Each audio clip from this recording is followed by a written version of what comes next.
Hello, everyone. My name is Julianne Meyer, and I am the host of Own Your Wellness. And I got to tell you, there's been a lot of change in my life recently, and it's been unexpected. So it's been kind of dramatic, to say the least. However, that being said, change does not have to be dramatic, and neither does your health, especially if you understand how your body works. So I am really excited to introduce today's guest. Her name is Vanessa Nixon, and let's bring her on. Hello, hello. How are you today? I'm great. Thanks for having me on. I'm really delighted to be here with you, Julie.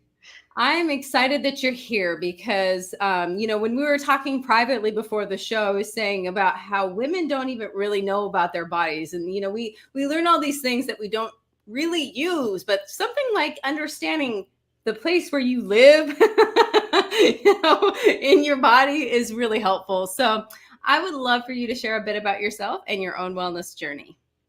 Oh, sure. Thank you for asking. So, I'm a traditional naturopath. I focus on nutritional healing, herbal medicine, and then some vibrational modalities like flower essences, homeopathy, energy exercises. And what started me on being interested in holistic healing to begin with was my own journey through healing myself of chronic illness. And that began when I was just a teenager.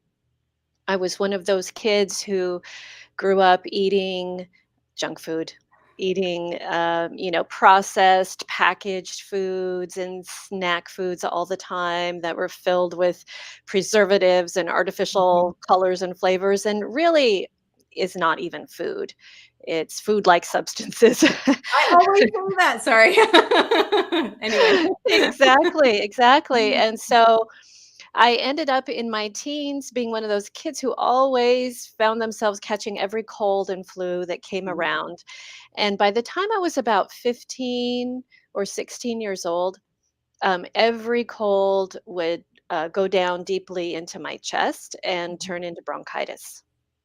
And that process of catching a cold and then it turning into bronchitis and then recovering was about a 6 to 8 week period of time.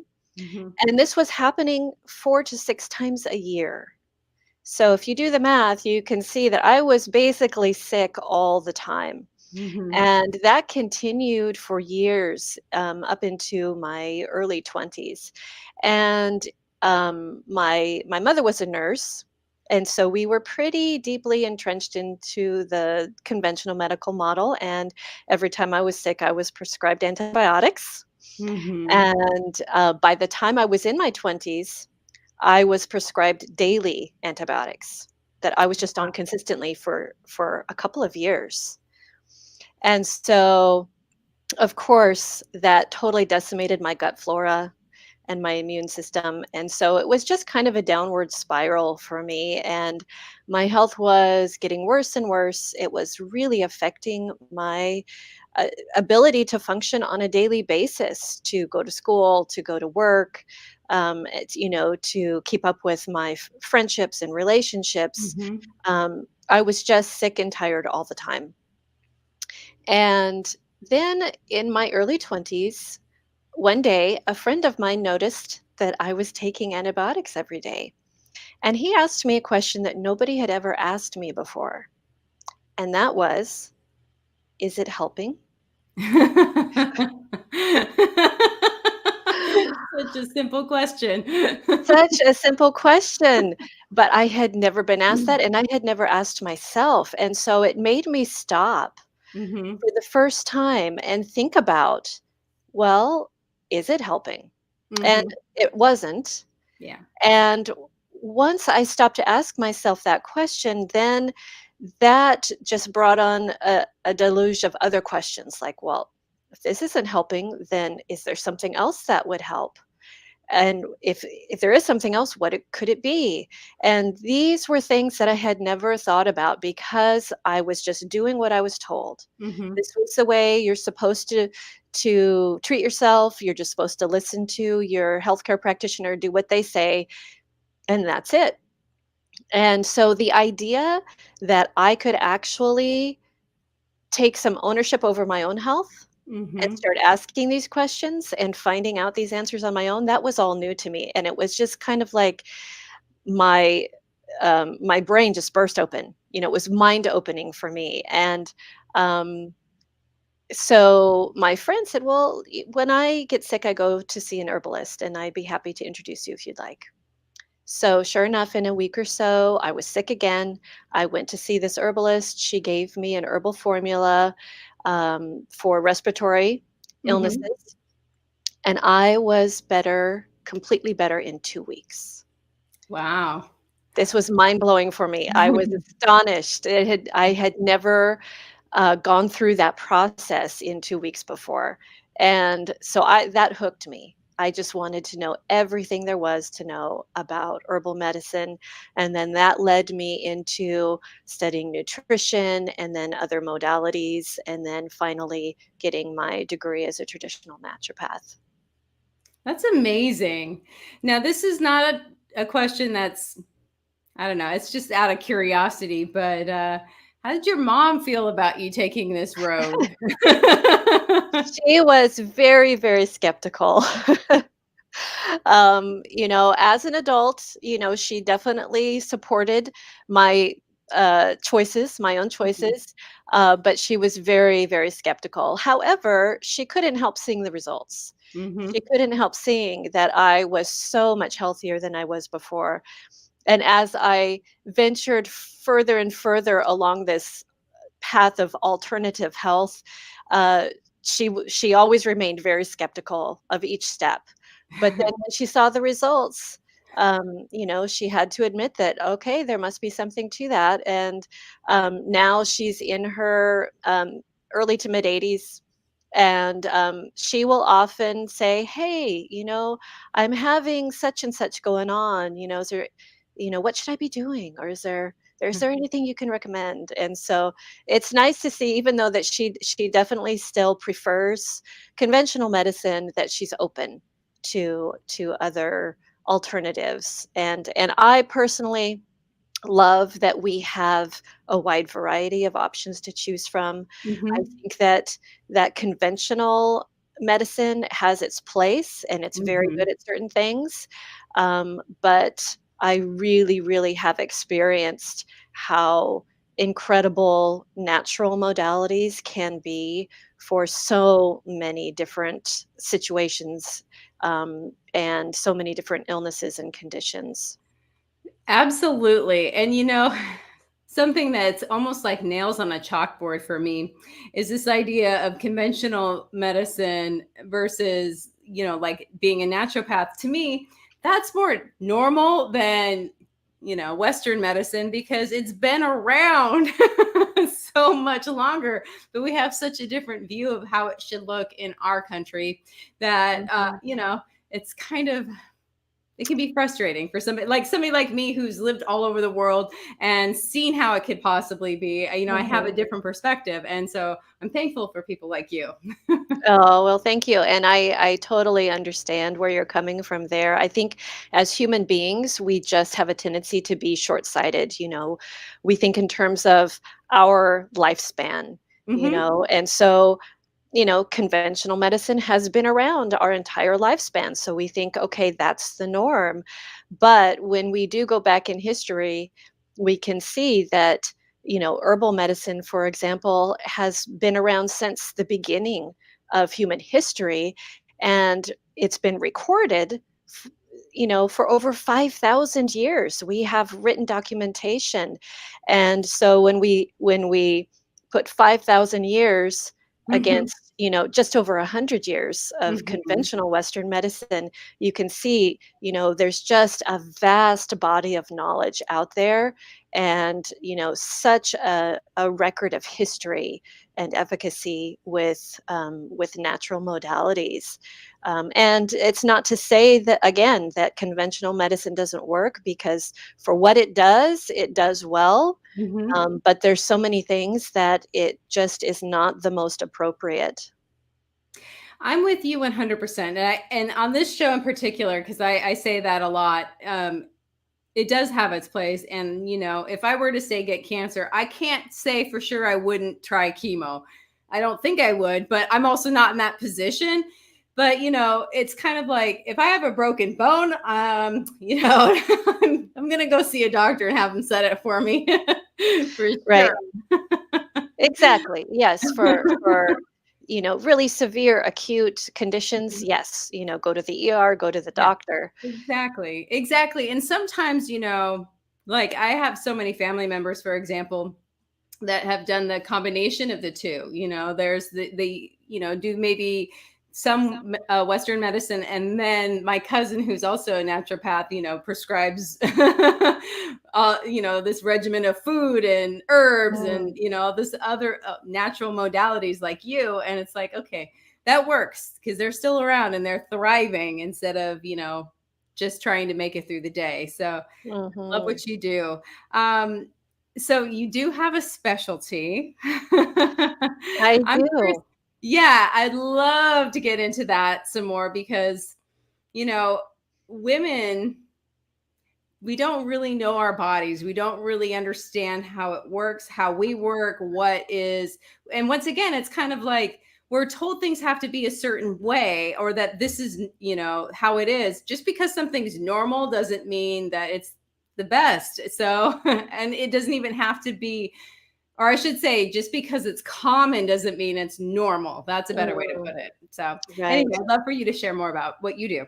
Yes. So I totally agree. There are a lot of women's issues that are still kind of taboo subjects, and Yeah. we just don't talk about it. And one of those is menopause. Mhm. And I really am passionate about helping women to feel empowered to reframe the menopausal journey, which includes perimenopause, menopause, and postmenopause, Mhm. as their most vital, healthy, impactful chapter of their lives. And one of the reasons is because it is so taboo, we don't talk about it.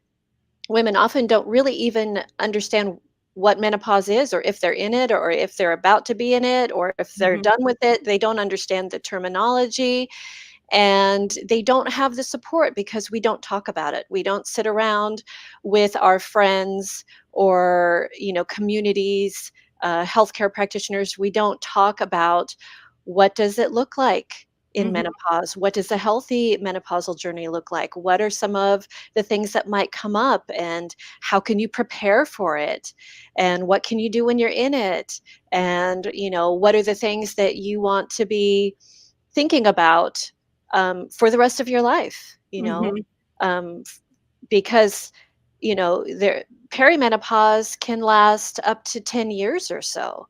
It can start in your early to mid 30s. You can start going, entering the perimenopausal phase, and menopause itself is just a year. It's 12 Oh. months, and most women don't understand that, but the technical definition of menopause is once you have gone 12 months without a menstrual cycle, and Okay. anything beyond that is postmenopause. So you don't actually know that you're in menopause until you're done with it. You can look back and say, "Oh, yeah, I've had 12 months now without my cycle. I was in menopause last year." That's actually kind of fascinating. You said a lot of things that I'm like, I'd like to know the answers to that. So the first thing is you mentioned that there's ways to prepare, Mm. and I would love for you to talk more about that. Sure, sure. Well, I f- I believe this is one of the most important keys to having a smooth transition through your menopausal journey, and that's because, as I mentioned, my healing journey began pretty early when I was in my early 20s. Hmm. And so I began changing how I ate and how, what kind of herbs, these kinds of things I consumed, and the way that I treated myself when I did have illnesses or conditions pop up. So I had a good 25 years of working on my health really deeply Hmm. before I entered my menopausal journey. And so I came to it with a pretty high level of health. And even so, I was surprised it still took me by surprise when I started um, having really intense emotional episodes, and when my period started to become a little bit heavier than normal. And so I started having these symptoms, but I didn't recognize them right away. Even being a Mm, healthcare practitioner and knowing all of these things, because I had so much other stuff going on in my life at the time. And this is what I find is that during this phase of a woman's life, there's not only internal changes that are happening, but there are usually so many external shifts and changes that are happening. Usually, a woman is perhaps changing careers. Maybe they're mhm, retiring from one career or starting a new career. Their family situation might be changing. Their kids might be getting older, teenagers, and having more independence, or maybe they're having to drive their kids to more activities. Um, they might be empty nesters. Uh, mhm, their spousal relationship might change, or their significant other. There might be changes in that relationship. There might be new relationships starting. um, Changes in their communities, taking care of elderly parents. There's just so many things that happen during this phase of life. And um, and in my case, there were many of those changes, and a mhm, lot of those changes were causing a lot of stress. And so, as these symptoms were coming up, I just wasn't recognizing that they were perimenopausal symptoms until many months into it. And then I finally saw, oh, wait a minute, I know what's going on, and I have tools. I mhm, have tools to deal with it. So I went into this transition having a high level of health, having a lot of tools to deal with any symptoms that might crop up. And I had nurtured a really strong support network of women around me.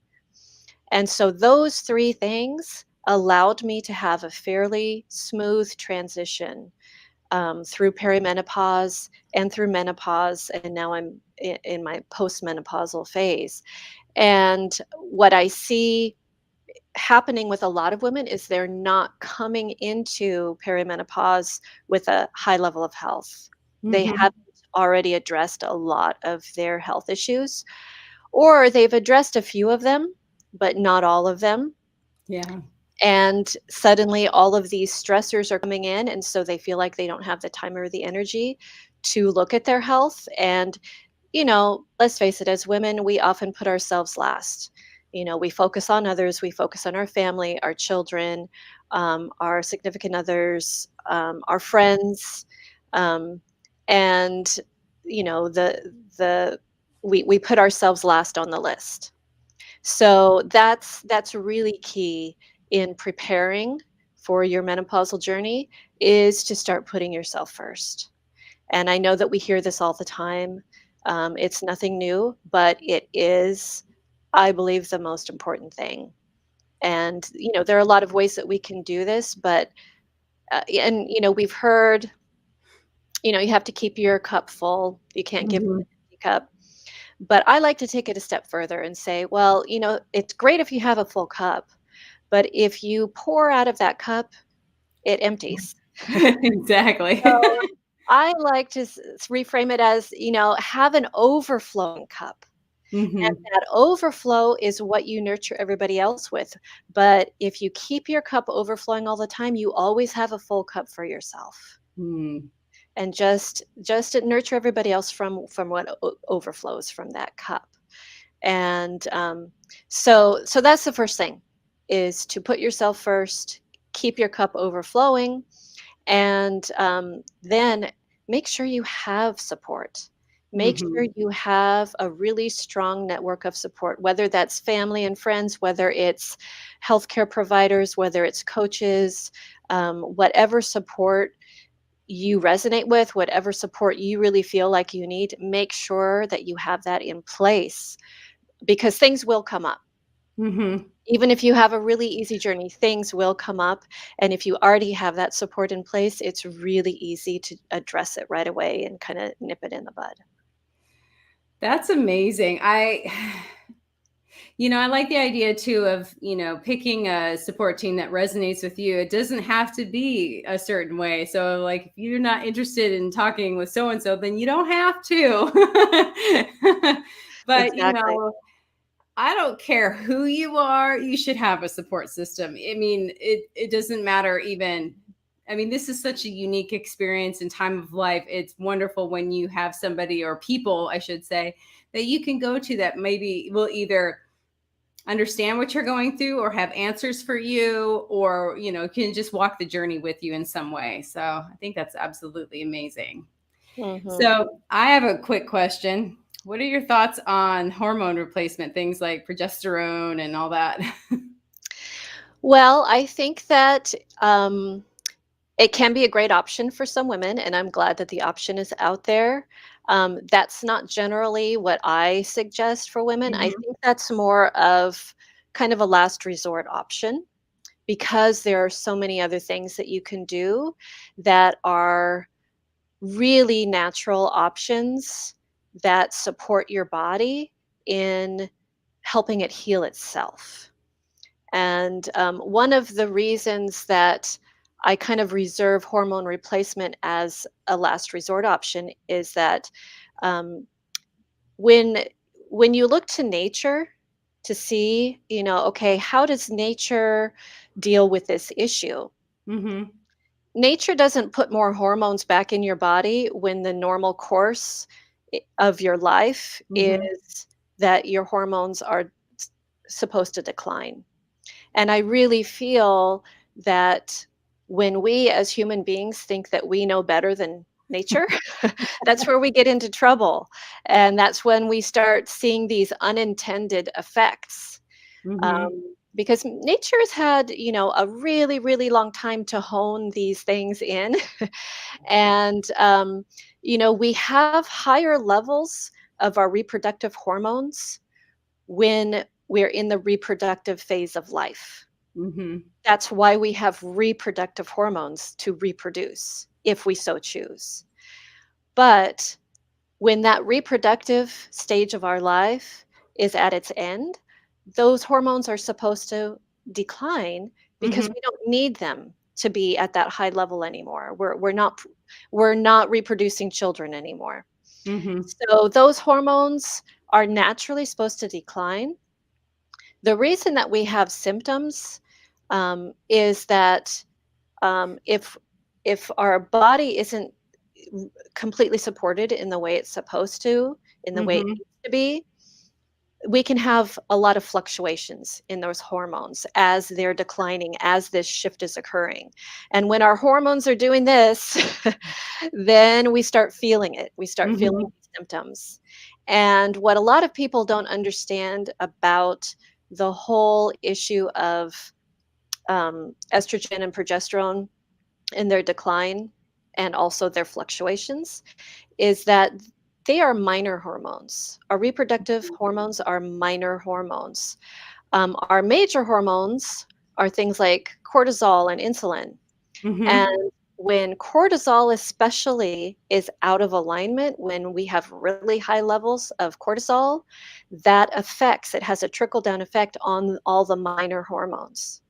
So if we're Mhm. dealing with a lot of stress, which we are, as we just talked about in midlife, Mhm. our cortisol levels can elevate, and that causes the minor hormones, these reproductive hormones like estrogen and progesterone, and testosterone and thyroid, to fluctuate and to be out of balance. So, what we're looking for is balance, not these wild fluctuations.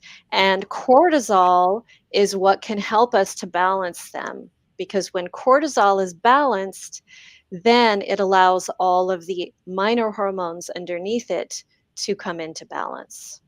So, looking at and addressing our cortisol levels is really, really key, much more so than replacing reproductive hormones. I'm so glad that you mentioned that, because whenever we introduce, like you said, whenever we introduce things that aren't supposed to be there, there's going to be an effect there. It's not, it's not like it lives on an island by itself. So I, I appreciate you explaining that there's other ways to do that. And I just wish it was more common knowledge so that women would be able to make that choice for themselves without, a confident choice for themselves, instead of feeling like, oh, am I going out on a limb here? Because we're sort of taught not to trust our bodies. We're taught to trust the person in the white coat and not listen to what's going on within us. Most of us intuitively know when, things are going awry, and our body tends to heal itself if we introduce the right things. And, like drinking is not going to be a good solution if you're, for anything, exactly. Actually. But you know what I'm saying? Like we tend to self-medicate or, yeah. I'm so glad that you said that, because that is another key and another place that I really support women when I work with clients, is to be able to listen to the messages that your body sends you, and to develop tools and techniques for tapping into your inner healer, tapping into your inner wisdom, and having a really strong connection with your intuition. Because as you said, your body does tell you what's going on. It tells you what you need. Mm-hmm. And if you're listening, if you're tuned in, you can hear those messages and you can address those messages right away, instead of your body having to tell you louder and louder and louder with more and more severe issues cropping up. Exactly. Well, on that note, it is basically time for us to go to a commercial break. But what can people find when they come visit you at this website? They can find my wellness programs. I have basically 3 branches of my business: natural health, natural beauty, and natural movement. And I have programs in all 3 of those areas to help women build a really strong foundation for.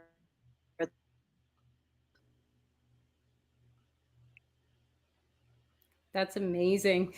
All right. We do need to go to commercial break, so we're going to be back in just a moment. For those of you who are watching us live, thank you for joining us, but it is commercial time, so we'll be right back after these messages.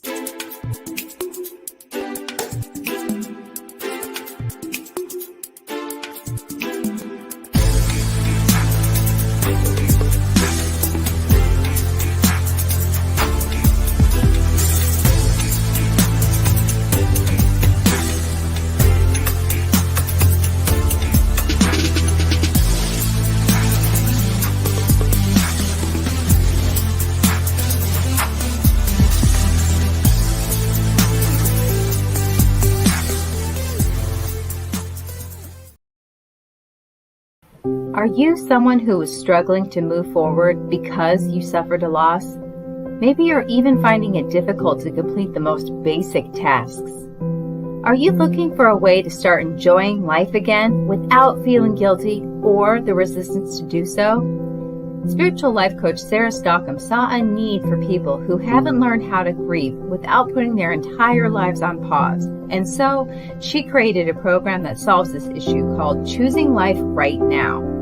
This program is simple and you can do it on your own. If you are ready to learn how to feel your grief while still being able to smile, to honor the sacredness of what took place as a loss, and yet still continue to live with joy, and if you'd like to take care of your whole being with grace and love, then I'd like to invite you to experience her new program called Choosing Life Right Now. Sarah is currently offering her program for the promotional price of $77, but it won't stay at this price for long. To learn more, check out her website. The address is on the screen.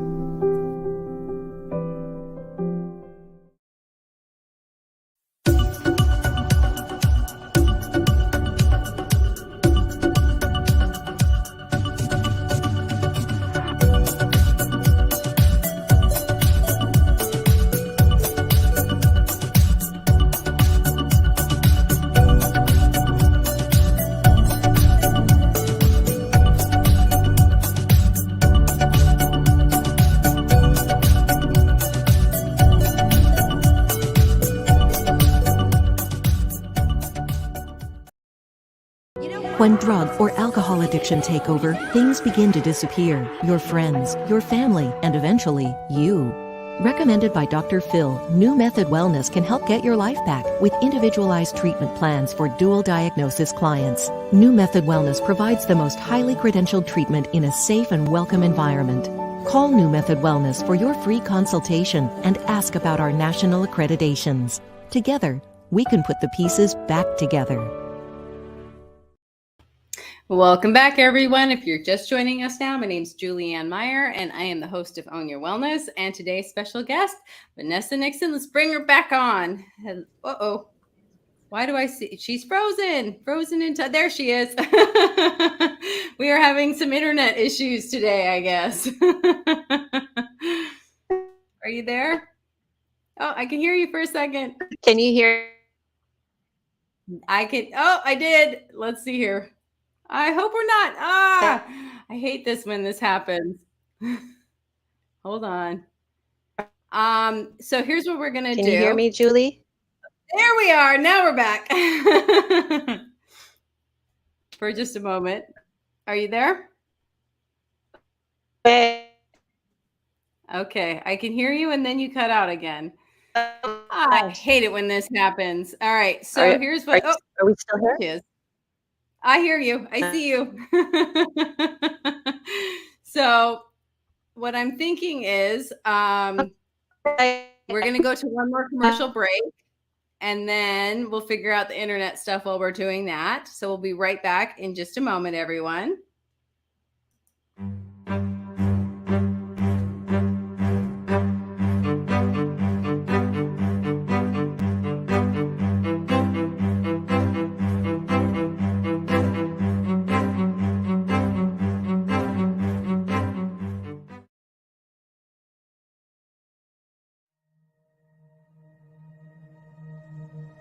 Now, you can vibrationally align your aura. You can gain a larger and spiritual perspective on life, relationships, God, people, wellness, and money. You can also have moments of meditation and reflection any time of the day. And reading the thrilling, adventurous, and mystical story of Shaga will just add more faith to your daily experience of the mystery of the universe.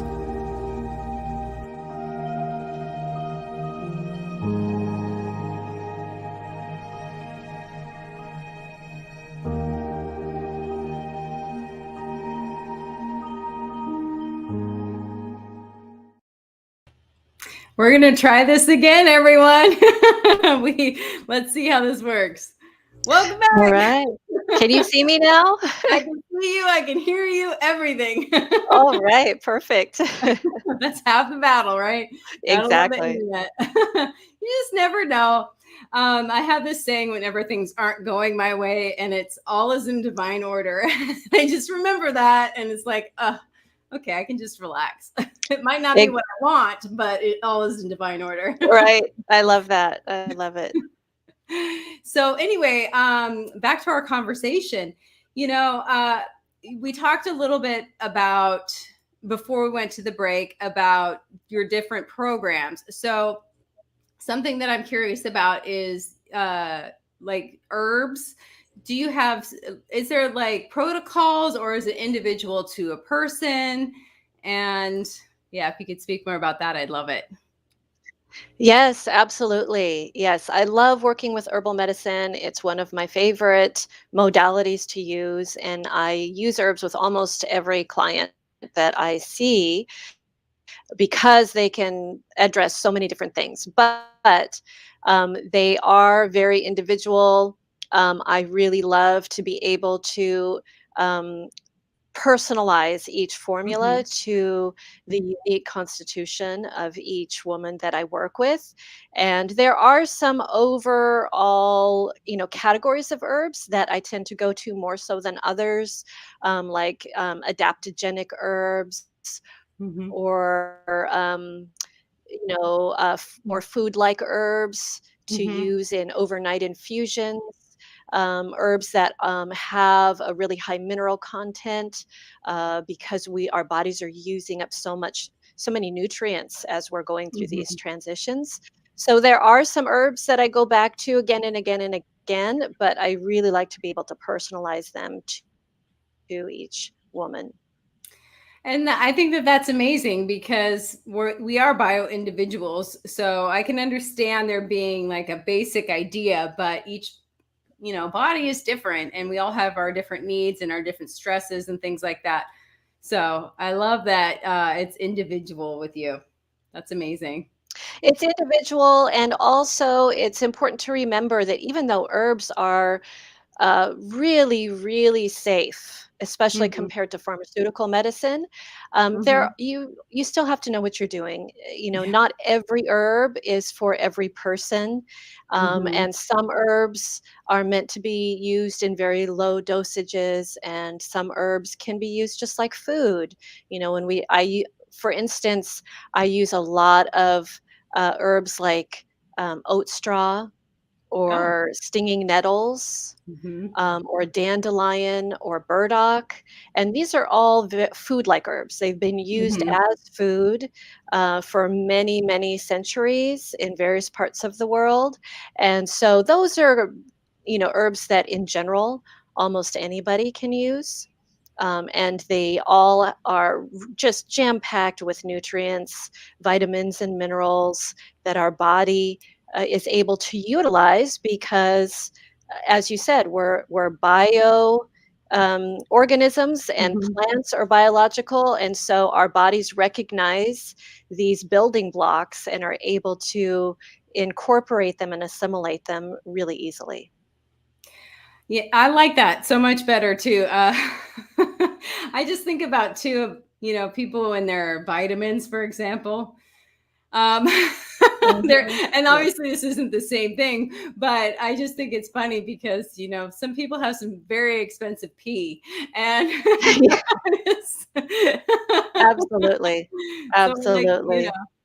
I like the idea of going to somebody who knows what they're talking about and can actually genuinely help you as a person figure out what your body needs. And I'm curious too, is there testing that you do, or is it, just the ways, that people tell you, like symptoms? That's a great question because, especially during this time of life, a lot of practitioners are saying, "Oh, you got to get tested. Let's test your hormones. Let's see where your levels are at." And I think that that is a useful tool, but I don't think it's the end all and be all. And I generally do not find myself recommending testing, especially first off. Mm-hmm. Usually, we start with the gut. Um, that's one of the things my very first mentor said, no matter what the condition, always start with the gut, Mm-hmm. because if you can't assimilate, if your gut can't assimilate what you're eating, what you're consuming, then it doesn't matter how great your diet is or how many herbal supplements or herbal remedies you're taking. If your body can't Mm-hmm. assimilate it, then it can't utilize it. So, we start with the gut. We make sure that the digestion is working properly. We make sure the liver is nourished, because the liver Mm-hmm. is usually really overloaded during midlife, because not only does our liver have to, process any toxins that we might be getting environmentally or in Mm-hmm. our food, but our liver also metabolizes our hormones. So when we have excess stress hormones, when we have these fluctuating hormones that we talked about earlier, the Mm-hmm. liver has to address all of that and metabolize it. So it's often really overloaded and can be sluggish. So that's the next thing we address. And then the adrenals, because the adrenals are dealing with all the stress, it's dealing with all the Mm-hmm. cortisol. And so once we address those things, oftentimes the symptoms that a client is having disappear or are greatly reduced.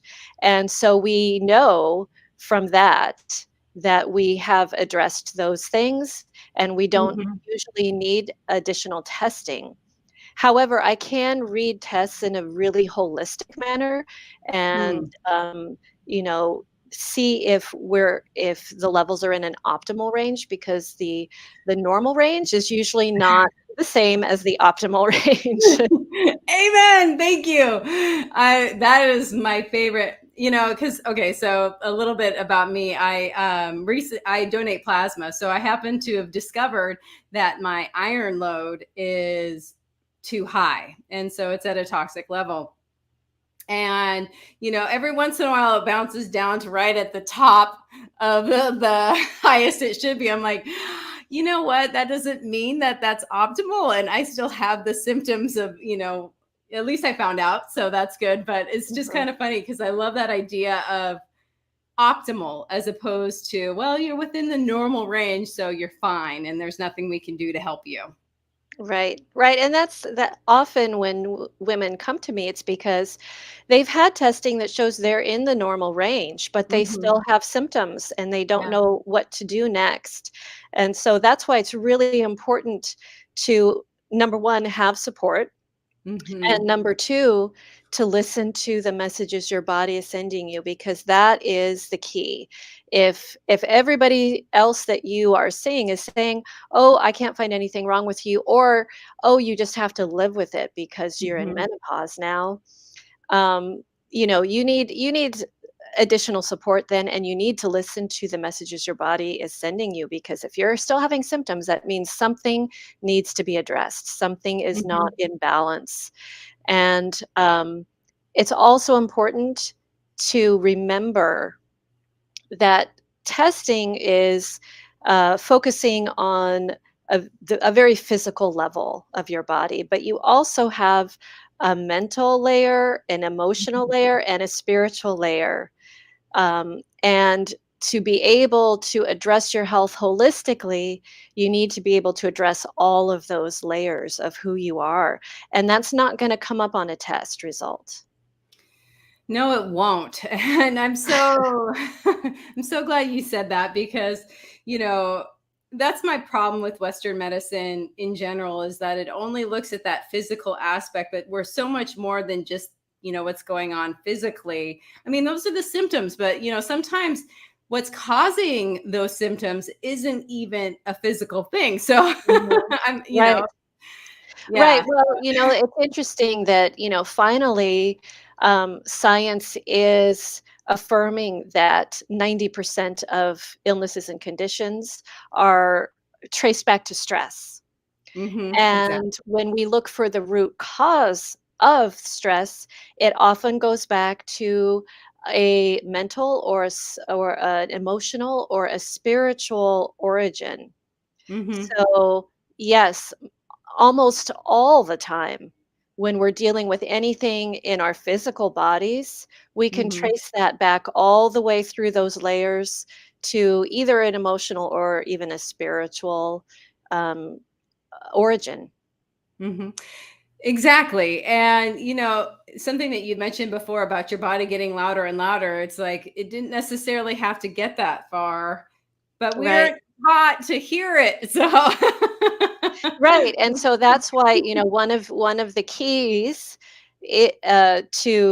to prepare yourself for this phase of life, or while you're in this phase of life, to be as healthy as you can be and have those optimal levels of health, is to listen to your intuition, to use those tools and techniques, whether that's a physical health modality, or whether it is a mindfulness practice, whether it's reframing your mindset, or whether it is a spiritual tool or technique. Mhm.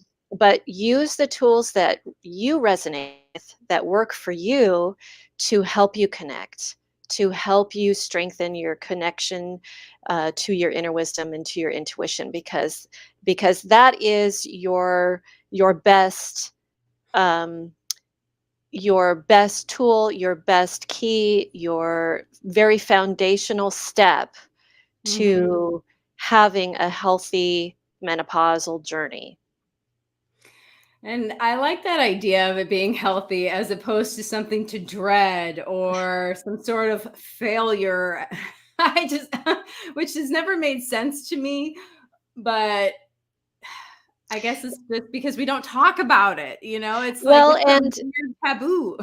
it is a taboo, and there's a couple of reasons for that, and it's because our society has conditioned us to think of menopause with dread because number one, in past generations, women have not lived as long as they do today. 200 years ago in the U.S., the average life expectancy for a woman was 35 years.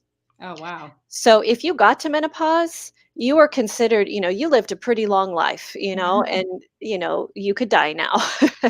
And so I think we have that, ancestral memory of Mhm. menopause meaning death or meaning that you're Yeah. close to death. And also it's the death of our reproductive phase. So, there is a component of grieving that needs to be addressed. But, that's one of those things we need to reframe and say, well, we're living to mid 80s, 90s, 100s. 80% of the centenarian population, the population that lives over 100 years, are Mhm. women. Oh, wow. So we can look forward to living more years Mhm. after we go through menopause than before. And we're also seeing people being the most productive and the most creative and the Mhm. happiest in their lifetimes after menopause. So these are all things that, they're mindsets and conditions that we have that we can reframe, and we can really look to menopause with anticipation that there are gifts, there's wisdom, there's power here for us, and we can look forward to having really joyful, healthy lives after we go through menopause. I like that idea. I like celebrating that. It's just another phase of life. It's like we celebrate graduating high school. We celebrate all these other things. Why not celebrate this milestone too, instead of it being something, that we keep under wraps? I don't It's a Mhm. part of life. It's something we should be celebrating, in my opinion. Absolutely, absolutely. And that's part of what I want women to understand, and that's why I think it's important to talk about this Mhm. so that we can look forward to it, we can celebrate it, we can understand that we have so much wisdom and Mhm. experience at this phase of life that we can then give back in ways that we couldn't before in earlier phases of our lives. This really can be our most impactful phase of life. I love that. So I want to pop up your website again. Now, we talked a little bit about your programs, but you have some stuff coming up this summer that I'd love for you to mention. Yes, absolutely. I have an online herbal workshop where we're going to be making our own rose petal medicinal remedy together in community online. So that's going to be really fun. And that's coming up on June 22nd. And then in July, I have a 5-day virtual retreat that I'm going to be hosting in my Facebook group, which is called You Can Feel Marvelous in Midlife Naturally. And so that's really going to give a lot of tips and tools for women to gain that optimal level of health in midlife. And why not? It's kind of funny too because I'm 44 now and I finally feel like a young adult. I mean, like when I was a little kid, all I wanted to do was be a big kid. Like, Right. now I feel mentally and emotionally like, oh, now I'm like a young adult. I mean, obviously I'm older than that, but I don't feel like it. And why not Mhm. celebrate that? Why not celebrate feeling younger and no matter where you are? Absolutely, absolutely. And my this 5-day retreat is called Demystify Menopause Mm, and create a nice. magical midlife, because I really do believe that we can create magic in this phase of our lives. So as women, we have so much creative energy, and Mhm, in earlier phases of our lives, a lot of that creative energy was put toward either birthing children or our careers. But mhm. now that creative energy can birth new projects and new communities and just wonderful in the world. So I really want women to understand how magical and magnificent this time of their lives can be, and really do the things to support their bodies to enable them to do that. And I like that idea of it being your time. Midlife is being your time to shine. It's about you. Having that Absolutely. cup overflowing and, spending that, creative juice towards the pursuits that have always interested you and maybe you put on the sideline because of raising families and careers and all of that, which is admirable and a wonderful part of life. But I just love the idea of, like, instead of it being, oh my gosh, I'm, middle age, it could be, yes. Exactly. Yes, I'm finally here. Like you were just Right. saying, yeah, I'm finally here. I'm finally an adult. I'm finally, this wise woman. There were cultures and still are that really revered and celebrated the wise Mhm. woman, the crone, Exactly. the elders of their communities, because of their wisdom and because of their potency, because of what they know and the experiences Mhm. that they've had and how they can use that to help their communities, their families, and the world in general. Like, for some reason, this thought keeps running through my head. It's almost like it's now your summer vacation. Let's go play. Whatever Right. you want to Yes. do with it, it's time to create. Absolutely. Absolutely. So I know that this is your email, correct? Yes. That And is my email. so if anybody wants to reach out to you with questions, is that this the best way that maybe they can Absolutely. do that? That's the best way that people can reach me is by email or again through my Facebook group. That's another great way, and my websites, which you had on the screen earlier. Absolutely. So we only have maybe 3 minutes left. I'm just curious what final thoughts you might have for the audience, or if there's something new you'd love to share. Oh, thank you. Well, one aspect we kind of touched on, but I don't know if I said it in this way, but one of my deepest intentions for women, and especially the women that I work with, my clients, is to feel confident and empowered to take ownership of their own health, because I think that's one of the reasons why it's can be hard for women to trust their intuition, Mm-hmm. or to trust themselves in general. But through some of the strategies that we talked about throughout the show, I think that that's a really solid way for women to be able to feel confident to say, yes, Mm-hmm. I can make these decisions for myself because I am connected. I do Mm-hmm. have an inner healer. I do have a strong intuition that supports me, and I can Mm-hmm. use that to create optimal health, to create vitality, to create a vibrant midlife, to step into this new chapter of my life and make that impact, to feel potent, to feel powerful, and to bring my gifts and wisdom out into the world by taking ownership, by surrounding myself with support, and by connecting into my intuition. Oh, that's beautiful. So I just want to say, for everybody who's watching, if you want to work with Vanessa, or even join in this summer, come down here, check out the website. And Vanessa, I just want to say thank you so much for being here today. It has honestly been one of my favorite episodes. Oh, thank you. It's just, we need more women like you that teach and make it okay for other women to be women and empower themselves and, not be shy of who they are as people and just own it. Yes, own it. Yes, I love it. Well, I've really enjoyed this conversation. It was just really delightful and lovely. So thank you for having me here. Thank you. And hopefully you'll be back again soon. I would love to. Amazing. Have a great night, Vanessa. Thank you. You too. And that is all the time that we have for today. Until next time, everyone, enjoy the rest of your week.